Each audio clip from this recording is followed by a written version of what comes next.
ആയിട്ട് പറഞ്ഞാൽ മനസ്സിലാകുന്നില്ല. അല്ല, നിന്റെ വാലിൽ തൂങ്ങി കിടക്കുന്ന ഒരു വാളിപ്പൈ ഉണ്ടല്ലോ, അവന് നീന്തവരെ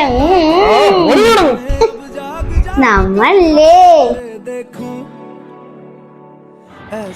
എടാ കഞ്ഞിയായി. അതല്ലടാ കുടിക്കാനുള്ള കഞ്ഞി. എനിക്കൊന്നും വേണ്ട നിങ്ങളെ കഞ്ഞി. നീ ഇത്രയും സ്പീഡിൽ തന്നെ നെഞ്ചി കയറോ? അല്ല നീ എവിടെ പോകണം ഇത്ര സ്പീഡിൽ? നീ എന്നെ പിടിച്ച് പറ്റിയിടിക്കും. നീ അറിഞ്ഞ് ഇട്ട് വന്നോണ്ടല്ലോ. കാണുമ്പോ പോടും.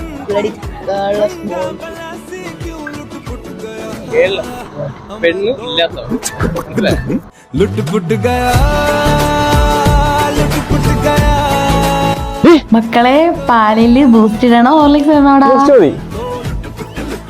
അമ്മയുടെ പോയി ബൂസ്റ്റ് വണ്ടി ഇട്ടായിരുന്നു. സ്പീഡിന് ചവിട്ടുവേ. എന്നാ ഞാൻ പിടിച്ചിരിക്കും.